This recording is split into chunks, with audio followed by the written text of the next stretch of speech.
네, 제가 우리 교회에 온 지 몇 년이 됐습니다. 오고 나서 제가 어떤 비밀을 깨달은 것 같습니다. 네, 어떤 비밀이냐면 우리 교회에 천사 같은 분들이 너무 많다는 거죠. 우리 옆에 있는 분들 한번 보시면서 인사를 한번 해보겠습니다. 천사 같습니다. 네, 천사 같으시죠, 정말로? 네, 맞습니다. 진짜로 제가 우리 교회에 와서 천사 같은 분들이 많은 것 같아요. 정말로 보이지 않는 섬김들, 그리고 어려운 분들을 돌보고 또 때로는 목회자들도 이렇게 섬겨주시고 너무 감사한데 참 천사 같습니다. 우리가 착한 사람 혹은 아기들을 볼 때 천사 같다고 종종 표현합니다. 그렇죠? 탈무드에서도 이런 얘기가 있습니다. 모르는 사람에게 베푸는 거는 천사에게도 베푸는 그런 친절과 같다고 얘기합니다. 이런 말들 혹은 이러한 표현들을 보면 우리는 천사에 관해서 나름대로 생각하는 것들이 있습니다. 즉 천사 하면 떠오르는 이미지들이 있다는 거죠. 그러면 우리가 이렇게 막연하게 알았던 천사들에 대해서 조금 생각을 정리해보고 성경에서는 도대체 천사에 대해서 뭐라고 얘기하는지 우리가 이번 시간에 좀 살펴보도록 하겠습니다. 네, 일단 성경에 등장하는 천사는 우리나라 말로는 하늘 천자에 보낼 사자를 씁니다. 즉 하늘 혹은 하나님이 보낸 전령, 메신저라는 뜻을 갖고 있습니다. 그리고 구약에서는 이 천사라고 하는 이 원어는 말라크라는 말을 쓰고요. 신약에서는 헬라어로 앙겔로스, 이 앙겔로스라고 하는 단어에서 엔젤이라는 단어가 나왔습니다. 그러니까 정리해 보면 우리는 천사라고 했을 때 하늘이나 하나님이 보내신 메시지, 천상 메시지, 천상 메신저 혹은 뭐 설교자라는 표현보다는 하늘의 뜻을 전하는 사람이라는 게 있죠. 근데 성경에서는 하늘에서 보낸 것뿐만 아니라 이 땅에서 어떤 특별한 사람이 아니라 일반적인 하나님의 사람을 보낼 수도 있습니다. 그러니까 같은 표현을 쓰는 거예요. 그런데 이 시간 저희는 이 땅에서 인간이 보낸 그런 메신저는 좀 뒤로 하고 하늘에서 보낸 이 메시지, 메신저에 대해서, 즉 우리가 일반적으로 얘기하고 있는 그 엔젤이라고 하는 천사에 대해서 좀 살펴보려고 합니다. 물론 성경에서는 이 두 부류를 얘기하고 있지만 오늘은 하늘에서 보낸, 이거를 조금 우리나라 말로 표현하면 이렇게 표현하면 어떨까 싶습니다. 하나님의 심부름꾼이라는 한정적인 표현으로 좀 천사를 다루고자 합니다. 일단 이런 뜻을 갖고 있고요. 두 번째는 성경에 등장하는 대표적인 천사들이 있습니다. 물론 표현은 아주 많습니다. 뭐 하나님의 사람이라는 표현도 있고요. 뭐 하나님의 영들, 뭐 여러 가지 표현들이 있지만 우리가 알고 있는 그 이름들을 좀 표현해 보겠습니다. 첫 번째는 가브리엘입니다. 가브리엘이라는 뜻은 하나님의 사람이란 뜻이에요. 그리고 다니엘서에 등장하고, 그리고 제사장 사가랴와 마리아를 만났던 그 천사가 가브리엘, 즉 하나님의 뜻을 전하는 자로서 가브리엘이 등장합니다. 또 한 명의 이름이 등장하는데 그 이름은 미가엘입니다. 미가엘은 이런 이름의 뜻을 갖고 있습니다. 누가 하나님과 같은가 라는 뜻입니다. 특별히 미가엘은 다니엘서 그리고 또 유다서에 등장을 하고 데살로니가 전서에서는 천사장이라고 하는 표현이 나오거든요. 근데 여기서 말하는 천사장은 천사장 미가엘을 얘기합니다. 미가엘 역시 하나님의 뜻을 수행하면서 동시에 전쟁을 수행하는 자로 되어 있습니다. 즉 가브리엘은 메신저로서의 것이 좀 더 강하고 미가엘은 실제로 하나님의 뜻을 수행하거나 혹은 전쟁에 대해서도 참여하는 그런 미가엘이 등장합니다. 그리고 세 번째가 그룹과 스랍입니다. 이게 좀 그룹, 스랍을 뭐 구분할 수도 있지만 저는 그냥 같은 카테고리 안에 좀 두어봤습니다. 즉 천사들의 모임이나 군대를 표현할 때 그룹과 스랍이라는 표현을 씁니다. 즉 가브리엘이나 미가엘은 단수, 즉 하나의 영으로 나타나는 가브리엘과 미가엘이라면 그룹과 스랍은 단체로 여러 모임으로 나타납니다. 그래서 이 그룹이라고 하는 원래 표현은 히브리어로는 이제 케투빔이라고 하는 단어를 한글로 음역하면서 그룹이라고 했습니다. 근데 이 그룹을 많이 쓰는 어떤 표현이 어디냐면 성소 안에 있는, 그러니까 지성소죠. 지성소 안에 있는 법계 위에 있는 그 존재들을 그룹이라고도 표현합니다. 또 스랍은 뭐냐라고 했을 때, 스랍은 이사야서 6장에 등장하고 있는, 이제 여기서부터 우리가 표현하고 있는 게, 가브리엘이나 미가엘은 날개를 갖고 있었을까요? 안 갖고 있었을까요? 네, 이게 성경에서는 요거는 명확하지 않은데, 스랍 같은 경우에는 천사의 날개가 있어요. 그래서 하나님 앞에 쓰기 때문에 뭘 가리죠? 눈을 가리고 또 발을 가려요. 그리고 또 날개가, 즉 6개의 날개를 가진 존재죠. 하나님의 보좌 주위에 있는 존재들입니다.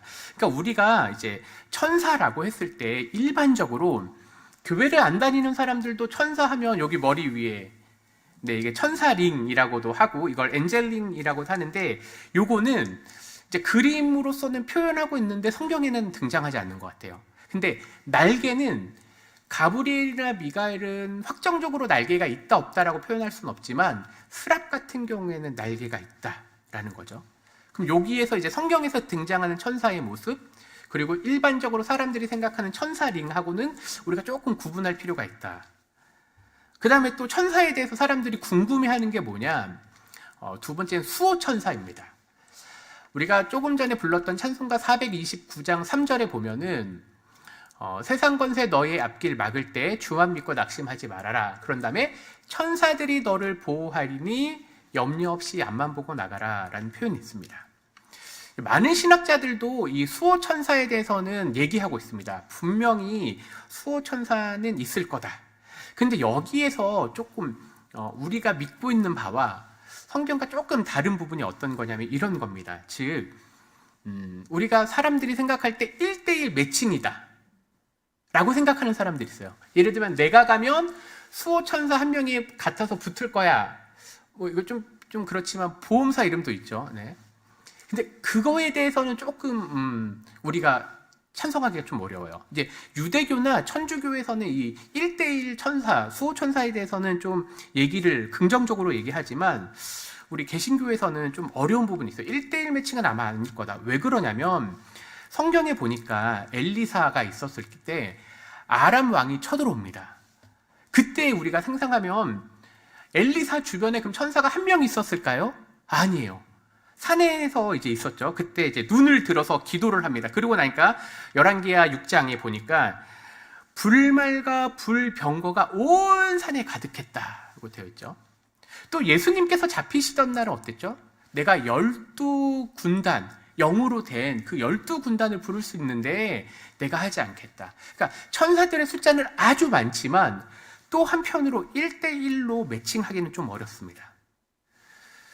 그럼에도 불구하고 이런 거는 또 생각해 볼 수 있습니다. 뭐냐면 특별히 수호천사에 관해서 우리가 얘기할 때 혹 우리에게 어떤 위험이 있을 때 사람들이 주님이 지켜주셨네 라는 표현도 하고, 교회를 안 다니는 사람들은 어떤 이런 게 있는 거 아니야? 수호천사가 있는 거 아니야? 라고 말할 수 있어요. 그럴 때 우리는 어떻게 표현해야 될까요? 주님이 하셨습니다. 주님이 때로는 천사를 보내셔서 그렇게 하실 수 있다는 거예요. 또 하나, 성경은 아니지만 우리가 연약한 사람들, 여기는 연약한 성도가 될 수도 있고요, 그냥 어려운 사람들에게 우리 그리스도인들이 수호천사가 되어 주실 수 있다는 거예요. 왜냐? 이분들은 아직 하나님이 어떤 분인지 잘 모르니까 우리가 이렇게 표현하면 돼요. 하나님이 나를 수호천사로 보내신 것 같아요. 그러면서 최종적으로 영광은 누구에게? 여전히 주님께 돌리는. 그러니까 오늘은 지금 첫 번째는 천사에 대한 명칭들, 천사는 누구인지, 그리고 우리가 수호천사에 대했습니다. 그러면 왜 제가 갑자기 엉뚱하게 혹은 교회에서 잘 다루지 않는 천사에 관해서 얘기하느냐? 이건 세 번째에 대한 건데, 히브리서에서 1장 자체에 천사들에 관하여 라고 해서 아주 많이 다루고 있어요. 그러니까 제가 갑자기 천사 얘기를 하는 게 아니라 히브리서 자체가 천사에 관한 얘기를 아주 많이 하고 있습니다. 근데 왜 이 히브리서는 갑자기 예수님에 대해서 찬양을 하다가 천사에 대한 얘기를 왜 이렇게 많이 하는가? 이제 그 질문을 해야 되겠습니다. 일단 히브리서가 어떻게 쓰여졌느냐, 언제 쓰여졌느냐라고 얘기하는 거를 좀 생각해 보면 구약은 다 끝났고 신약이 기록되어집니다. 물론 신약에서 처음 쓰인 건 서신서가 쓰여져 있고 복음서가 조금 나중에 쓰이고 그 중간 어느 간에 히브리서가 쓰였는데, 이 히브리서가 쓰여진 배경에는요, 우리가 구약과 신약 사이의 기간을 중간기 혹은 침묵기 혹은 대망시대라고 하는 명칭을 붙여요. 약 한 400년 정도의 시간인데, 구약에서 말라기가 그치고 세례 요한이 나타나기 전 이 400년 어간에 사람들이 메시아에 대한 아주 뜨거운 열망이 있는데 메시아가 나타나지 않으니까 이 메시아에 대한 열망을 천사들에게 돌립니다. 그래서 사람들이 누구에게 관심을 갖느냐? 유대인들에게서 하나님에 대한 관심을 쭉 쏟아부다가 보니까 천사라고 하는 존재가 더 부각이 되는 거예요. 이제 이거를 좀 제가 보충 설명을 해보면, 말씀 사도행전 7장과 갈라디아서 3장을 보면요, 실제로 유대인들의 사고 방식을 우리가 알 수 있습니다. 사도행전 7장에서는 그 모세를 하나님은 가시나무 떨기 가운데서 보이던 천사의 손으로 관리와 속량하는 자로서 보내셨으니, 이 사도행전 7장에서 이 메시지를 우리가 하죠, 스테반 집사님이. 근데 그때 이제 이스라엘 전체의 역사를 딱 보여주면서 율법이 나타나는 그 모세를 얘기하면서 천사의 손에 대해서 얘기합니다. 갈라디아서 3장은 또 사도 바울이 쓴 건데, 율법은 무엇이냐? 하나님이 주신 거 아니에요? 그런데 이렇게 표현을 쓰는 거예요. 천사들을 통하여 한 중보자의 손으로 베푸신 것이다. 그러니까 이게 그냥 갑자기 나온 게 아니라 유대인들이 이런 사고방식을 갖고 있음을 사도행전 7장과 갈라디아서 3장에서 보여주고 있는 거예요. 즉, 사람들은, 이제 정리를 해보겠습니다. 인간과 하나님 사이에 중보자가 천사라고 생각을 한 거예요. 그리고 우리가 열심히 기도하면 우리는, 그러니까 우리라고 하는 건 그리스도인들, 또 기독교인들은 예수님께서 또 성령님께서 하나님 앞에 아랜다고 얘기를 하는데, 유대인들은 이렇게 믿은 거예요. 우리가 기도를 하면 의인들의 기도를 천사들이 가지고 올라간다. 그러니까 중보자의 역할로 생각을 한 거죠. 그래서 히브리서 1장은 어떻게 되어 있냐면, 즉 하나님, 천사, 인간 이렇게 보는 거예요. 우리보다 천사가 더 하나님 앞에 가까이 있다, 이런 생각을 하게 된 거예요. 그래서 히브리서 기자는 너희들이 그런 사고를 갖고 있는데 그게 아니라 정말로 우리들에게 필요한 중보자가 계신데 그분이 바로 예수님이다 라고 얘기하는 거예요. 왜냐? 이제부터 한번 말씀을 밝혀보도록 하겠습니다. 사도행전 1장 4절은 그가, 여기서 그는 예수님이에요. 예수님이 천사보다 훨씬 뛰어나시다. 너희들이 그렇게 믿고 있고 중보자라고 믿고 있는 그 천사가 아니라 예수님은 천사랑 비교할 수 없을 정도로 뛰어난, 그래서 진한 더욱 아름다운 이름을 갖고 계신 분, 더욱 뛰어난 이름을 가지신 분이다. 즉 비교할 수 없다고 1장 4절에서 얘기하는 거예요. 뿐만이 아닙니다. 5절에 보니까 하나님께서 천사들에게 이런 얘기를 안 하셨다는 거예요. 너는 내 아들이라. 시편에 보니까, 시편 2편이죠. 이 시편 2편은 아주 중요한 시편인데, 이게 메시아 시편, 그래서 시편 2편, 뭐 시편 110편, 시편 23편, 이게 다 메시아 시편, 예수님을 나타내고 있는 시편인데, 이 편에서 너는 내 아들이라 라고 얘기했을 때 내 아들이라고 말하는 분이 단수면 예수님이에요. 그리고 이거를 복수적으로 우리가 설명을 하면 성도들이 여기 했는데, 천사들한테는 그런 말 안 했다는 거예요. 천사는 하나님의 아들이 아니라는 거예요. 그 6절, 하나님의 모든 천사들은 도리어 그에게, 즉 예수님께 경배하는 존재. 그러니까 이제 그림이 그리시죠. 하나님이 계시고 성부, 성자, 성령, 예수님께서 계시고 저 밑에 천사들이 있다는 거예요. 그런 존재라는 거예요. 또 말씀 7절에 보니까 천사들에 관하여는, 그러니까 또 계속 히브리서 기자가 설명해 주는 거예요. 천사들에 관하여는 이제 그러면서 시편을 또 인용을 했거든요. 그는 그의 천사들을 바람으로 불꽃으로, 즉 사역으로서만 시킨다. 이 표현이 어려우니까 밑에 쉬운 성경을 제가 읽어보겠습니다. 천사들에 대해서 하나님께서 그의 천사들을 바람으로 삼으시고 그의 종들을, 여기서 그의 종들은 천사들을 얘기하는 거예요, 불꽃같이 만드셨다라고 쓰고 있습니다. 천사들은 그러니까 바람과 불꽃 정도에 불과한, 하나님은 어떤 분이시죠? 우리가 히브리서를 쭉 읽으면서 하나님은 만물을 창조하시고 통치하시고 다스리시는 분, 근데 그와 동일한 능력을 갖고 계신 분이 예수님. 근데 거기에 어디다가 예수님한테 천사를 비교하느냐라고 얘기하는 거예요. 천사는 섬김의 대상이 아니라고 우리들에게 얘기하는 거예요. 그러면서 마지막에 이런 표현을 쓰고 있습니다. 네, 1장 13절 같이 한번 읽어보겠습니다. 읽겠습니다. 시작. 천사 중 누구에게 너는 내 우편에 앉아있으라 하셨느냐. 그러니까 시편 자체가, 성경이 보여주고 있는 건 뭐냐면, 천사라고 하는 존재들은 있지만 첫 번째, 하나님 보좌 우편에 앉을 수 없다. 하나님하고 동등함을 취할 수 없다. 심지어 하나님이 부리는 바람과 불꽃에 불과한 존재들이다 라고 선언을 해주는 거예요. 그래서 우리의 관심을 천사들에게 보여주는 게 아니라, 왜냐하면 지금 히브리서를 읽는 독자들은 천사들한테 관심이 있는데 그 관심을 거기가 아니라는 거예요. 저기 계신 예수님에게 눈을 돌리고 예수님만 찬양하고 예수님만 경배하고 예수님께 집중하면 된다고 얘기하는 거예요.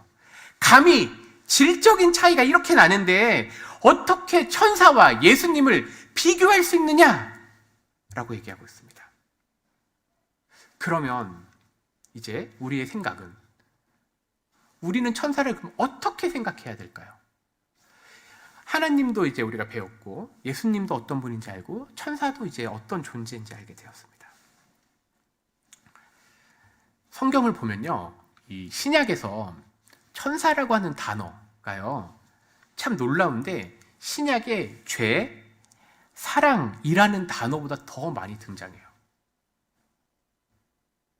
저는 천사가 그렇게 중요한 존재인지 몰랐는데 성경 자체에서, 신약 성경에 죄라고 하는 하마르티아라고 하는 거, 사랑, 아가페라고 하는 단어보다 천사라고 하는 단어가 더 많이 등장을 해요. 그러니까 천사는요, 실제한다는 거예요. 우리들한테 성경을 읽으면 이게 실제하는 존재구나 알려주시는 거예요. 그런데 그 한계가 뭐예요? 하나님의 피조물, 거기라는 거예요. 저는 여기에서 요한계시록에서도 천사가 아주 많이 등장을 하잖아요. 근데 요한계시록을 읽다 보면 아주 놀라운 게 있어요. 뭐냐면 하나님께서 이 땅에, 이제 요한계시록은 핍박받는 성도들이 많잖아요. 그 성도들에게 하는 얘기가 뭐냐면, 너희들도 보좌에 앉을 거야. 왕 같은 왕 노릇할 거야. 그러니까 하나님은요, 자신의 맏아들 장자이신 예수님에게도 그 보좌 우편을 허락하셨는데 누구에게도 허락하셨다는 거예요? 예수님을 믿는 우리들에게도 허락하셨다는 거예요. 그게 왕 같은, 혹은 그 보좌에 앉겠다, 왕 노릇하겠다라고 하는 표현이에요. 그런데 천사들은 거기에서 못 앉아요. 거기 앉을 수 있는 존재가 아니에요.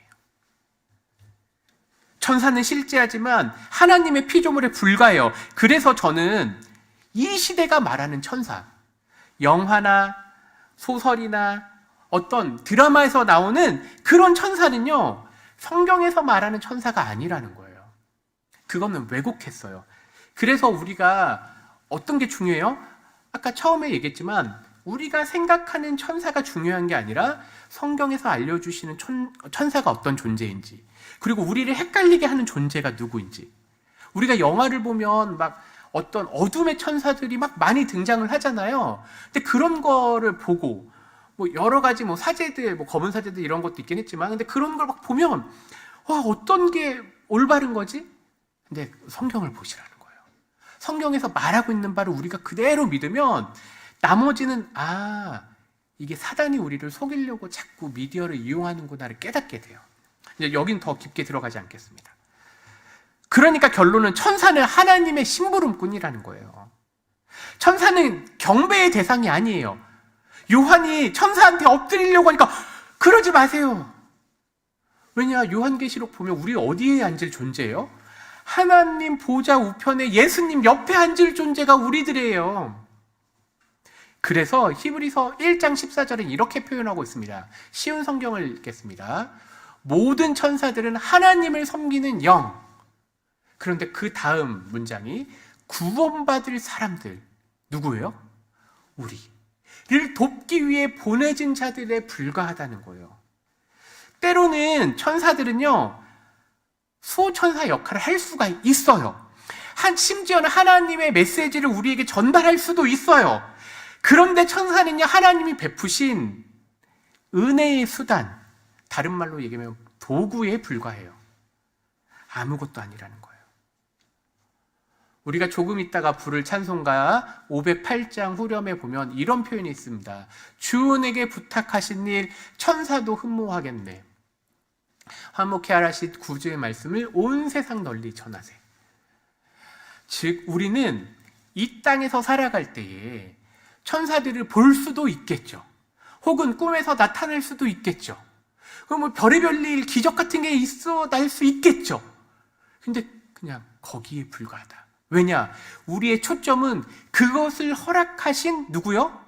하나님께 영광을 돌리는 거예요. 왜냐? 천사는 우리를 흠모하는 존재, 우리를 섬기려고 온 존재에 불과하기 때문에 그래요. 그래서 우리가 집중해야 될 일은 뭐예요? 508장 주님이 내게 부탁하신, 우리는 주의 일에 집중을 하고 화평의 복음을 전하다 보면 때로는 하나님께서 천사를 보내셔서 지키시기도 하고 어려움 가운데 우리를 보내시기도 합니다. 그런데 우리가 흔들릴 필요가 없어요. 왜냐? 천사를 보내신 분도 오직 하나님.